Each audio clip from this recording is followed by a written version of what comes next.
In the last video, I showed you how to implement the Neumann boundary conditions, and we observed that the size of dx influence on our solution. Now I'd like to explain more clearly why that happens and what we should do about it. So first of all, we should realize that a smaller discretization size will increase our numerical solution accuracy. But we cannot reduce dx infinitely because then it will take forever to solve our model. So we kind of had to find out what dx discretization step is good enough to get a good solution. So that question really depends on what we want the model to do. So we have to ask a more concrete modeling question in order to answer this. So we could, for instance, say we want to know what is the gas concentration at the left boundary after 60 seconds, assuming that the diameter of the pipe is 0.1 meter. And let's try first with the reference situation where we had a dx of 0.1 and we had a concentration in that left node of 10 milligrams per cubic meter. Well, what does that mean?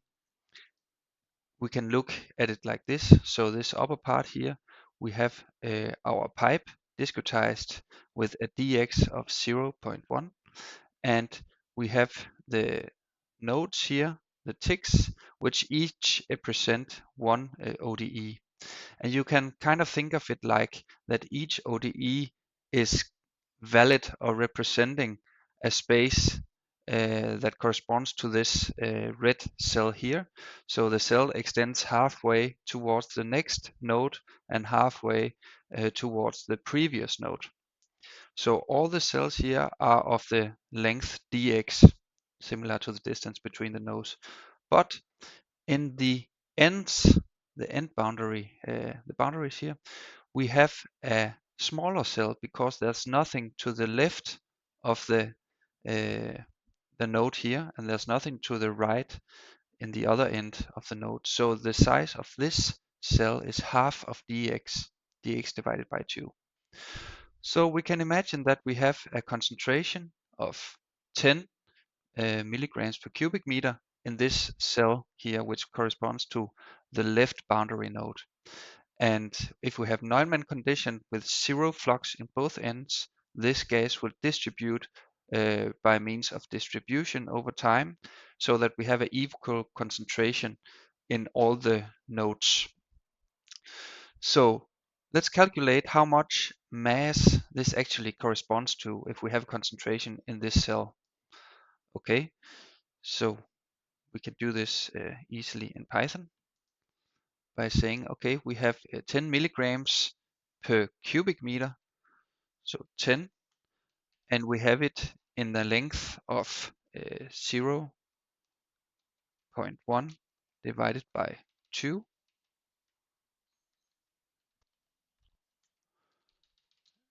And we have a cross-sectional area we have to calculate also. So that can be calculated as the A cross is equal to diameter divided by 2 squared times pi.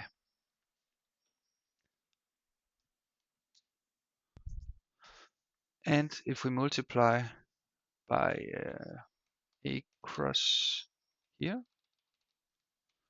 we should get the mass that is actually in the first left boundary cell.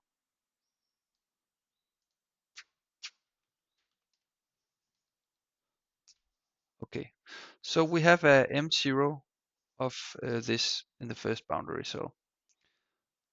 Yeah,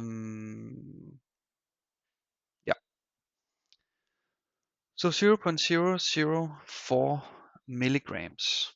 We will remember this now.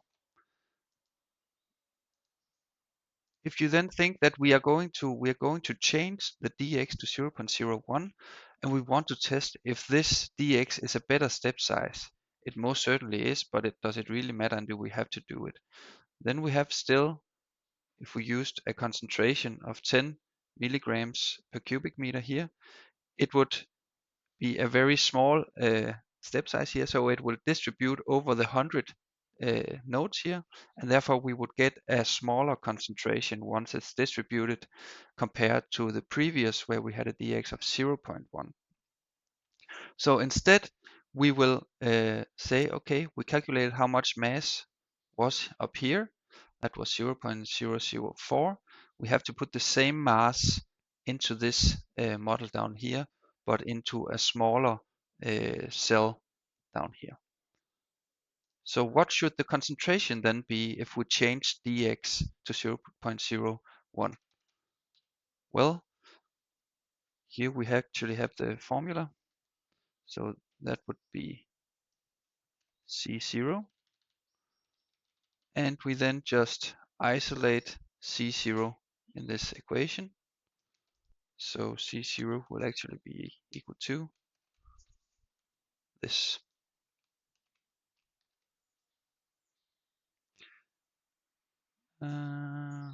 Let's try to see what that is. Okay, so the concentration would have to be 9.99. Oh, that's wrong. That's because I have to change the dx also. That's 0.01 now.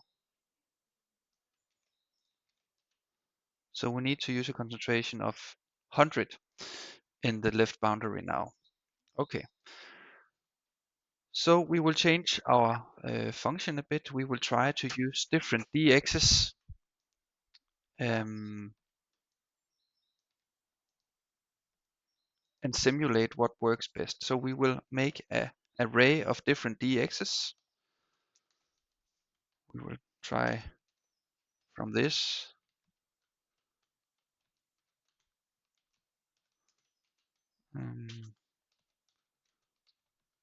Let's try these different dx. Then we know that the mass that goes in the system is 0.04. We calculated this from the first reference scenario. The length is, and the cross-sectional area is 0.1 in diameter times pi. And we then make a for loop.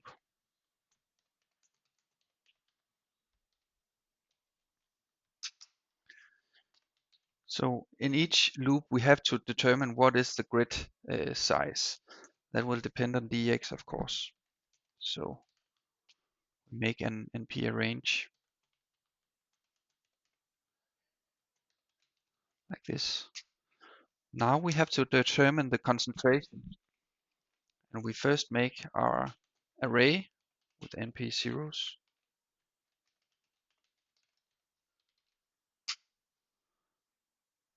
And now, using the formula I showed you before, we put in the corrected concentration in the left boundary that would depend on the dx.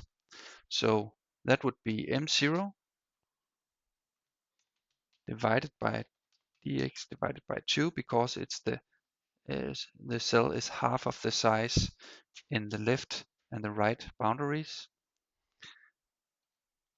And we multiply by the cross-sectional area like this. Good. Then in the solution, okay, we wanted to see what is the concentration at the left boundary after 60 seconds. So let's just limit the simulation to only 60 seconds.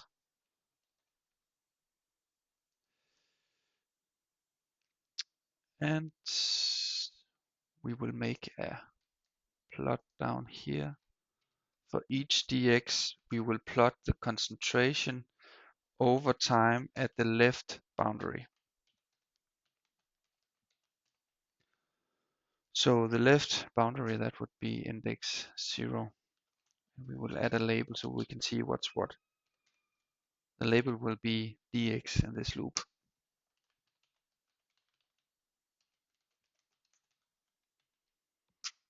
And we can also just print the actual value at position 0, the left boundary,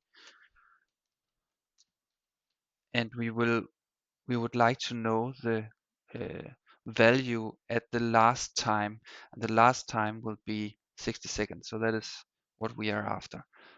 So the last index -1. Let's add some um, access labels.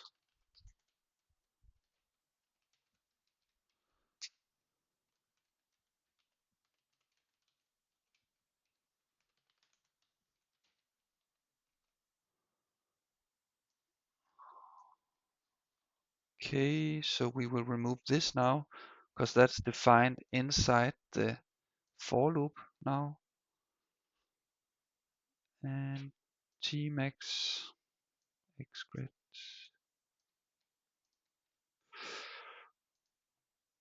Let's try to run this. Okay, so here we see the simulation at using different step sizes in the discretization. Of course, in the left boundary, we see very different results to start with, because they are kind of defined as the start concentration.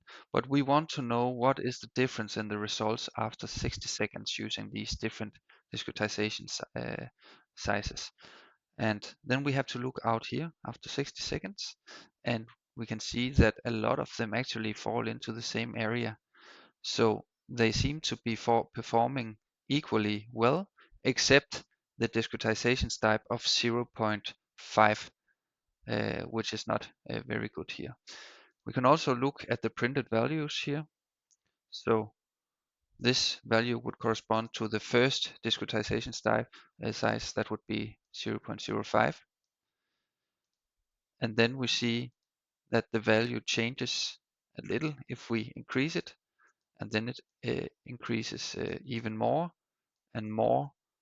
So we kind of see that the smaller step size we use, the more close we get to a true solution.